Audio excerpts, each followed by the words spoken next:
வாழ்க வளமுடன். ஹாய் சகோஸ், இதயம் மீட்டும் மெல்லிசை போல உங்கள் மனதை மயக்கப் போகும் எழுத்தாளர் தீபா பாபு அவர்களின் கற்பனை சிதறல்களுக்குள் நம் பயணத்தை தொடங்கலாமா? அத்தியாயம் 42. ஹே, எதுக்காக உனக்கு இவ்ளோ கோவம் வருது? நான் எதையுமே வேணும்னே கேட்கல.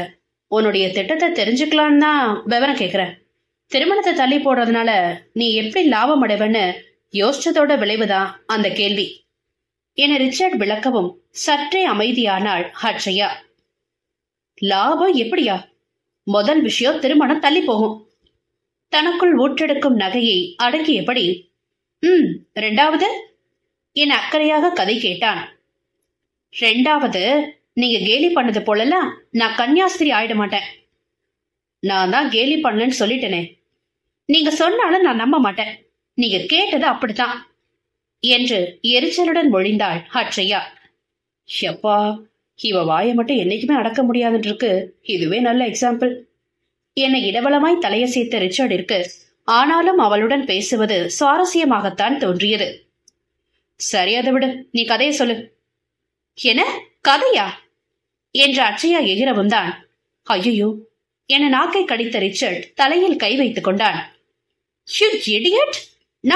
நான் கதையா சொல்லிட்டு இருக்கேன். முதல்ல இருந்தே உங்க பேச்சே சரியில்லை என பட்டென்று லைனை கட் செய்து விட்டாள்.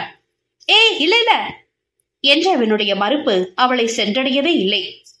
மை காட், ரிச்சர்ட், உனக்கு அவகிட்ட எப்படி பேசணுன்றது கூட சரியா தெரிய மாட்டேங்குது. எப்படித்தான் அவளை காலம் முழுக்க சமாளிக்க போறியோ தெரியல என தவிப்புடன் தலைமுடியை அழுந்த கோதியவன் சில நொடிகளை மட்டும் கரைத்துவிட்டு அவளுக்கு அழைப்பு விடுத்தான். முழு ரிங் போய் கட்டானதை தவிர அவள் எடுக்கவில்லை. எதிர்பார்த்ததுதான் என பெருமூச்சு விட்டவன் இருந்தாலும் எப்படி அமைதியாக இருப்பது என மீண்டும் முயன்றான். இம்முறை உடனே எடுத்து ஹலோ என்றாள். அட்சயா, நான் ஷோ, இது உங்க நம்பரா? சேவ் பண்ணி வைக்காதனால வேற யாரோ திரும்ப திரும்ப ட்ரை பண்றாங்களே, ஏதோ முக்கியமான விஷயமோன்னு உடனே எடுத்துட்டேன். முதல்ல உங்க நம்பரை பிளாக் பண்ணணும் என அவள் படபடக்க திகைத்தான் ரிச்சர்ட். ஆனால் அதெல்லாம் ஓரிரு நொடிகள் தான்.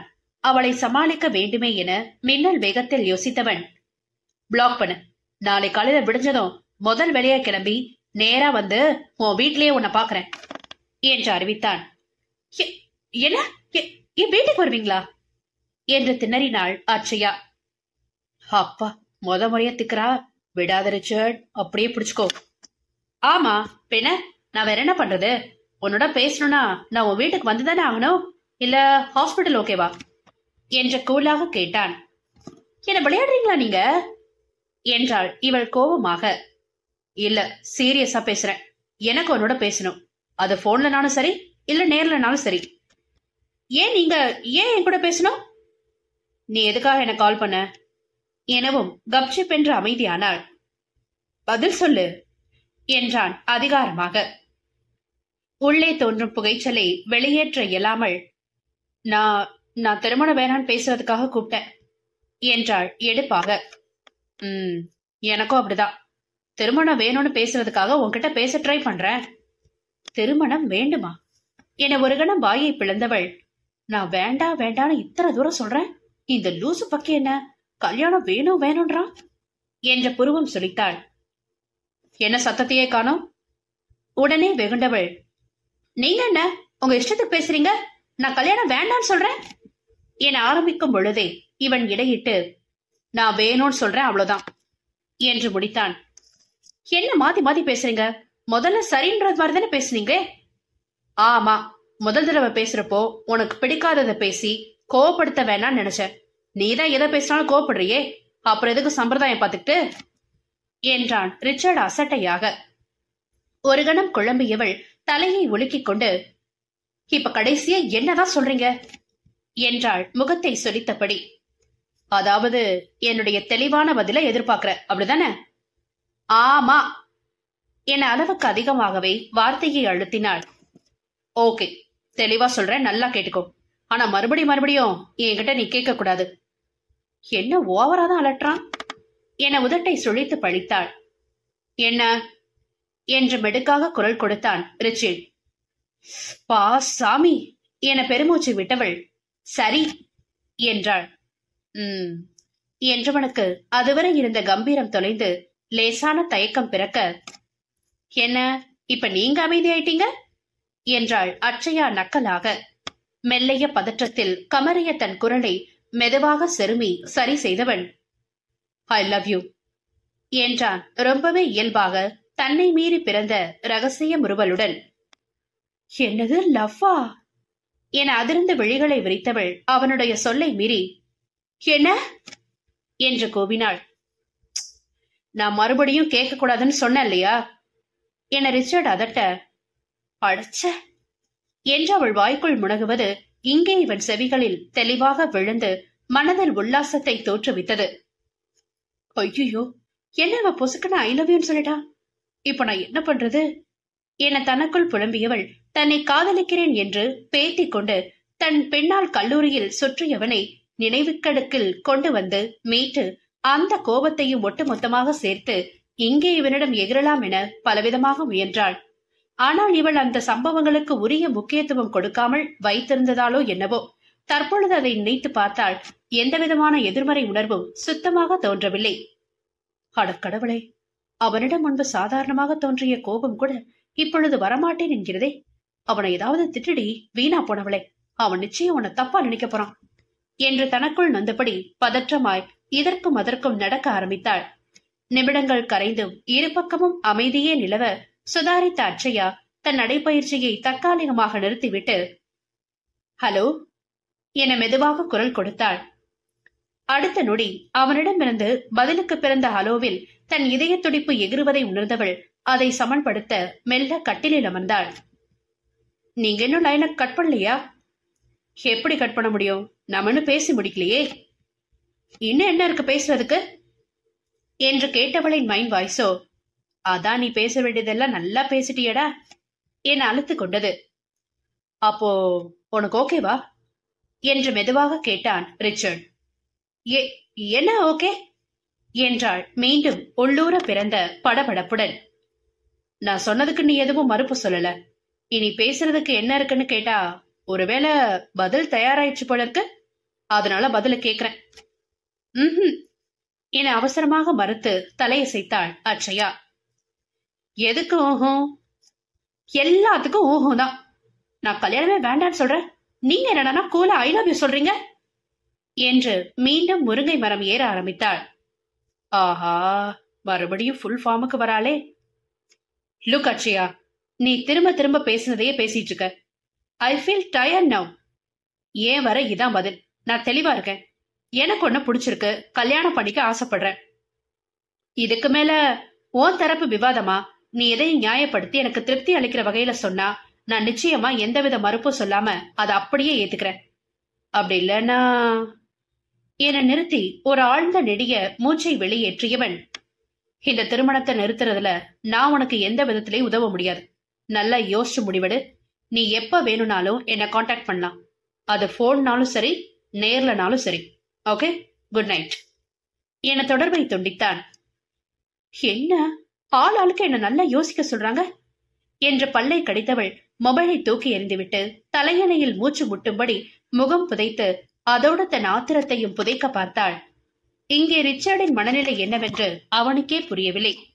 ஏதோ ஒரு வேகத்தில் பதிலுக்கு பதில் என பேசும் பொழுதே சட்டென்ற பேச்சோடு பேச்சாக அவளிடம் காதலையும் சொல்லிவிட்டான்.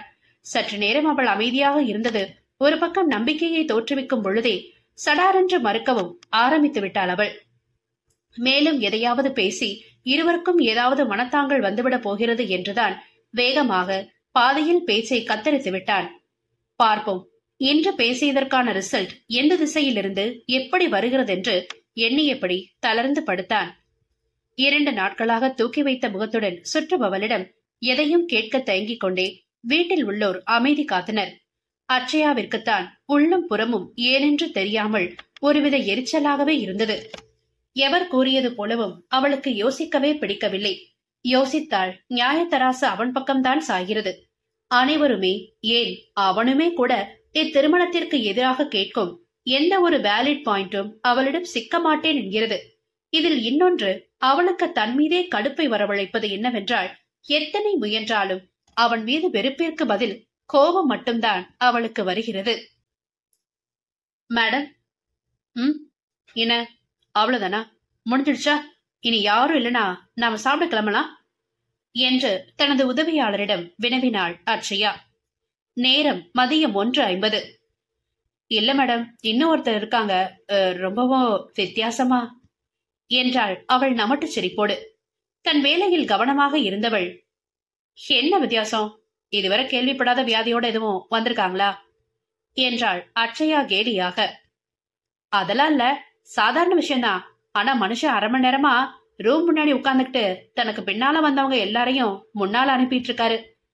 ஏன் சார், நீங்க ஸ்கேன் பண்ண வேணாமா? நேரம் ஆகலையாண்ணா?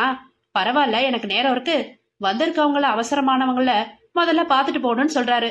சும்மாவே நம்ம மக்கள் எதுக்கும் முந்த நினைப்பாங்க, இதுல மட்டும் சும்மா இருப்பாங்களா என்ன? உடனே எல்லாம் முதல்ல வந்து பாத்துட்டு போயிட்டாங்க என்றாள் நகைச்சுவையாக. சரி, அவர் வர சொல்லுங்க. அவர் பேர் என்ன? என்ன கம்ப்ளைண்ட் என்று அதை பதிவேற்றம் செய்ய அட்டவணையை தயார் செய்தாள். பேரு ரிச்சர்டு.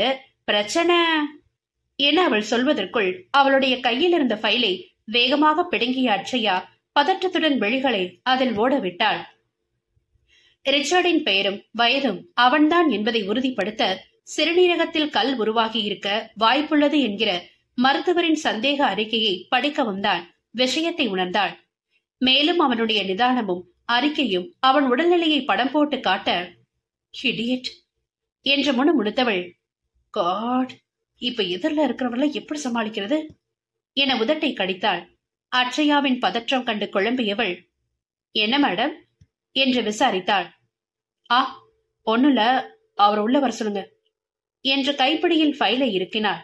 அவள் முகத்தை விழிகளால் அளந்தபடி கதவை நோக்கி நகர்ந்தவளை இடையில் நிறுத்தியவள், அப்புறம் நீங்க சாப்பிட போங்க, நான் இங்க பாத்துக்கிறேன் என்றாள் விழிகளை மானிட்டரில் அலைய விட்டபடி. ஆனா ரிப்போர்ட் எழுதணுமே. நானே எழுதிக்கிறேன் என்று அடுத்த ஃபைலில் தன் பார்வையை நிலைநிறுத்திக் கொண்டாள். பட் மேடம், பேஷண்ட மானிட்டர் பண்ணும்போது எப்படி நீங்களே ரிப்போர்ட் எழுத முடியும்? சிஸ்டர், அதை நான் பாத்துக்கிறேன், நீங்க முதல்ல கிளம்புங்க என்றாள் அட்சயா சலிப்போடு. அவரை உள்ள அனுப்பிடுத்தானே நான் கிளம்பணும் என்று செவிலியர் தலை சரித்து வினவ இவள் விரைப்புடன் நிமிர்ந்தமர்ந்து அவளை நேராக நோக்கினாள். இந்த கிளம்பிட்டேன் என்றவள் வேகமாக வெளியேறவும், பாஸ்டர், மானத்தை வாங்கிட்டான் என பல்லை கடித்தபடி தன்னெதிரே இருந்த மேஜையை மெல்ல குத்தினாள் அட்சயா. நட்புகள் எல்லாரும் நம்ம சேனலை மறக்காம சப்ஸ்கிரைப் பண்ணுங்க. கதையை கேளுங்க, லைக் பண்ணுங்க, கமெண்ட் பண்ணுங்க, பிடிச்சவங்க ஷேர் பண்ணுங்க. நன்றி.